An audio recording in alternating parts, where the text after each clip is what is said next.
$88,230. That is how much my $1.2 million account, now almost $1.1 million account, that is how much we're down in the last month.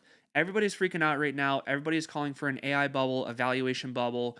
So in this video, we're going to break it all down. We're going to figure out why the market went down, what it means, are we in a bubble, and how do we capitalize in our portfolios? Because hey, maybe this dip that we're getting right now, maybe it's justified, and also maybe we could capitalize on this. Maybe this is actually a gift that we could capitalize on. So let's break it all down. And the first thing that I want to do is head over to the charts. We're going to take a look at the NASDAQ. You're going to see that in 1 year, the NASDAQ is up over 16%, which is pretty crazy. And if we look at a 5-year chart on the NASDAQ, it's like, how could we complain right now that we're getting this little stock market dip? I mean, the NASDAQ is up over 100% in the last 5 years, which does equate to roughly 20% per year. And to be completely honest with you, it is not common for these indices to go up 20% per year. So giving a little bit back, some might say it's justified, some might say we're just getting started on giving it back, and some might say like this is a pretty bad crash and this is not justified. So I'm going to give you my thoughts in this video of what actually is going on and the why behind it. If we take a look at the S&P 500, it's going to look very similar to what the NASDAQ is doing too. S&P in the last 5 years, it's up over 82%. Again, we should be seeing like 50, 60, maybe 70% for a 5-year return. This indicates that the market has been ripping even with what happened right here for Liberation Day. Like, everyone was going to say that 2025 was going to be a horrible year, the market's going to go down a crap ton, but at the end of the day, this market for the S&P, this market is not down a crap ton. It's up over 11% year to date, which honestly is a pretty good year if you ask me, even with this crazy volatility right here. And before we dive into if I think we're actually in a bubble or not, I just want to show you my year-to-date return on my account. Year to date, I'm up roughly 25%. 1 year, I'm up roughly 31%, which is pretty much year to date. And then 2 years, I am up 122%. So you guys have to understand as investors, if we give a little bit back when the market runs up a lot, that is okay. Like, the market's not going to go green every single day, every single month, every single year. This is a normal part of investing. And if you're new here, you have to understand that the market is not going to go green every single day. And again, if we just flip back to the chart right here, like through this time period right here since April, everybody that got into the market on this dip, they're just kind of like, the market's going straight up. I'm going to leverage out. I'm going to start buying a bunch of call options and go crazy with it. And then when you get the first hint of a little bit of volatility, you'll see everybody online just like freaking out saying like, this is the next big crash. The market's going to keep going down, down, down. So us as logical investors, we're not going to think like that. We understand that in the last 5 years, this market has been on a tear, and giving a little bit of that back, it might be justified. So let's dive into valuations first. We're going to go through this chart, and then we're going to go into if AI is actually in a bubble or not, because I did just dive into a couple big bad AI companies like AMD, NVIDIA, TSM, the hyperscalers. I'm seeing what the trends are out there, and honestly, it could be concerning for a lot of things. So let's just take a look at the earnings scorecard. For Q3 of 2025, 95% of the companies in the S&P 500 have already reported their earnings. 83% of the companies have reported a positive EPS surprise, and 76% have reported a positive revenue surprise. So again, maybe that does justify this market going up, but did it go up too much? And to answer that question, we have to dive into the earnings growth. For Q3 2025, the year-over-year earnings growth rate for the S&P 500 is 13.4%, which is honestly very, very, very strong. And if we flip back to the chart right here, you could see that the S&P 500 in 1 year, not year to date, but one whole year, it's up roughly 10.6%. And you guys as investors, you understand that the number one thing that moves the price of a stock in the long term is what the earnings do, what those profits do. The profits went up 13.4%, but why did the index only go up 10%? Hey, maybe this rally was justified, and maybe this market is due to rebound very sharply, and maybe we should capitalize while we still can. But there is one big caveat to all of that: the valuation. The forward 12-month price earnings ratio level for the S&P 500 is 21.5. This PE ratio is above the 5-year average of 20 and above the 10-year average of 18.7.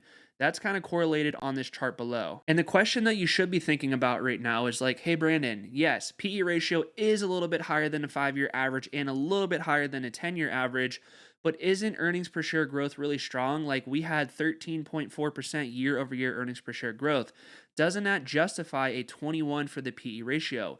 In my opinion, kinda, but we have to talk about the AI bubble in just a second because that is pretty much what's going to set the tide for this market. Like, if Nvidia and AMD and TSM and all the hyperscalers, if they run into issues, this market's going to have like big, big, big issues, I promise you. So I talked about this chart before, but we have to go through it one more time. This shows you the lighter line's the S&P 500 and a darker line is the earnings per share growth of the companies within the S&P 500. So you could see that we're getting a little bit of an acceleration right here on this earnings per share growth. Like the line right here is getting a little bit steeper. So what that indicates is, again, these companies are very, very profitable and the profits are growing very, very fast. The growth rate year over year is very strong. So when that happens, yes, it does indicate the stock market can go higher on that, but did the stock market go up too much? Did it go up too fast? In my opinion, yes. If you see right here on Liberation Day, you could see that the market fell below where the actual earnings per share growth line was at. But now the market rebounded very sharply off of that. It was all the way up here. Like, I was not really calling for a bubble, but I was saying, like, hey, things are getting a little bit stretched right now. So now that the market took a little bit of a breather and earnings per share growth is accelerating, the market is becoming cheaper for two reasons. Number one, the stock market's falling. Number two, earnings per share is going up. Because these two lines right here are going to trade over top of each other as time goes on. They will overlap again. So yes, we are still extended. Yes, we are still a little bit expensive, but they are getting closer as earnings per share grows and the market takes a little bit of a breather. And on top of that, like, yes, earnings per share growth, it is very strong. So it does kind of justify this higher valuation level. And on top of that, interest rates are expected to go down. As the Federal Reserve lowers interest rates, that is bullish for the stock market. That's going to cause more people to spend money, more economic activity, and it's going to make bond yields a whole lot less attractive. So people aren't really going to waste their time on that stuff. They're going to want to put their money into the stock market. So again, that's bullish for the market. That looks good. So to simplify the valuation part, this is all you got to know. These two lines right here, eventually they're going to overlap again. I don't know when that's going to be. I just know that yes, the market is a little bit expensive right now. Call it like 10 to 15% still overvalued, but we have really strong growth. So as long as the growth story continues, as long as Nvidia and all these AI companies and really all the companies in these indices keep doing very well, the show is going to go on, the market's going to keep going up. Yes, there's going to be a lot of volatility along the way, but you should just see that volatility as an opportunity to capitalize. Don't complicate it. Don't worry about anything else. Just understand that valuations are a little bit high. Earnings per share is going really good. As long as the story continues, every dip should probably just be a buy the dip opportunity. Okay, let's talk about the AI bubble talk. And the best way to do it is to just talk about NVIDIA, what they're doing, how they reported, and what they're guiding and what they're seeing in the AI field. The key thing that I want to talk about right now is their gross profit margin. We don't have to complicate this. We're not going to go extremely deep into this. Just hear me out overall right here. So the quarter that they just reported, they had 73.6% profit margins. The quarter before that, it was 72.7. So the profit margin went up by roughly 1% quarter to quarter, which is very good. And then for their guidance for the next quarter, they're guiding a profit margin of roughly like 74.9%, which is again higher than the quarter that they just reported. So if we were in an environment where AI demand was going down, you would not see profit margins getting better because these companies are going to have to lower their prices to try to move their supply off the books. But Nvidia is actually doing the opposite. They are raising their prices and they're increasing their profit margins. So for people out there that say, oh, Nvidia is going to crash and it's going to bring the entire economy down with it, that might be true one day, but that is not going to be true right now. And honestly, like any dip that we get on Nvidia that's kind of substantial, like right now from peak to trough, we're down like 11% ish.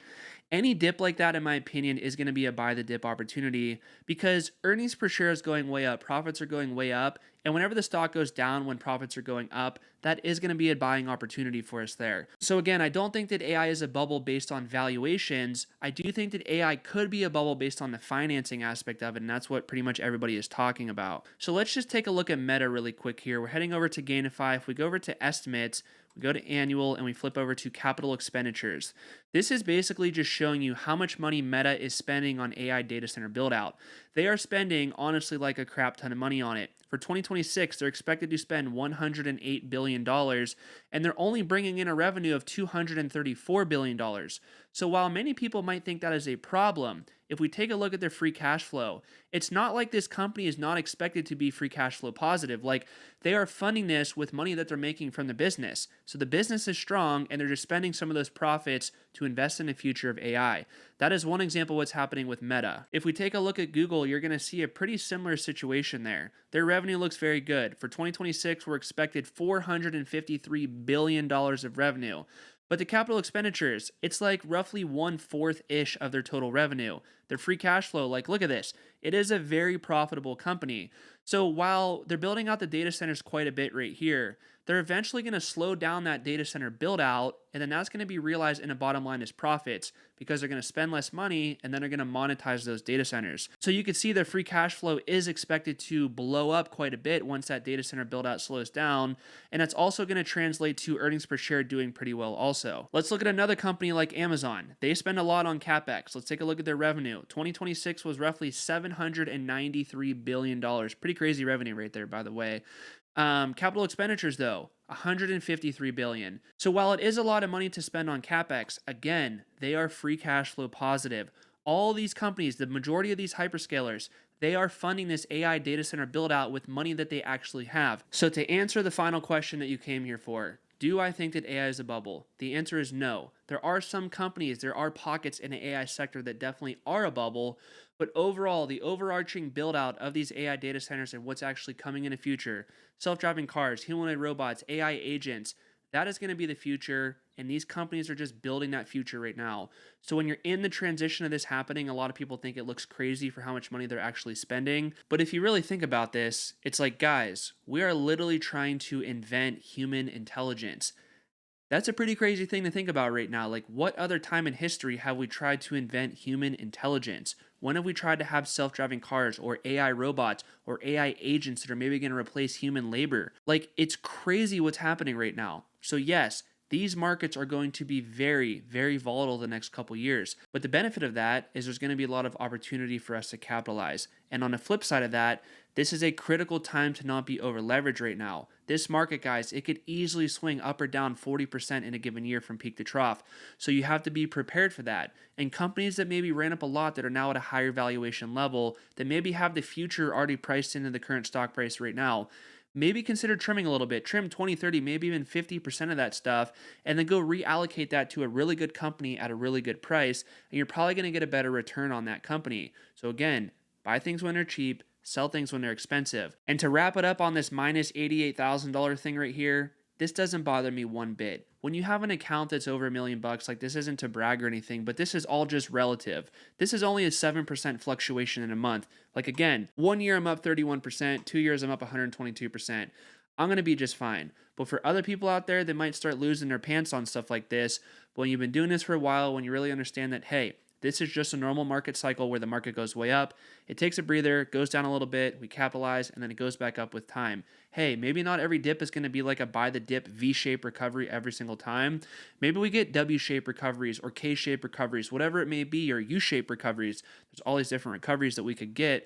But at the end of the day, like, if you buy good companies at a good price, you use stocks and options in a reasonable way, you are going to do fine in the long term. But short term, yes, we are going to see volatility like this. So I'm going to end the video on that. I'm trying to work hard on this channel, guys. I really want to grow it so that we could get more people into this community to really try to invest in the right way, in a responsible way. So I'm going to be a little bit better with my titles, a little bit better on the clickbait. I just want to give you guys value because we're all here to make money. And with that being said, drop a like, drop a subscribe, drop your comment below. I'm curious what you guys really think. And with that being said, I'll see you guys in the next video.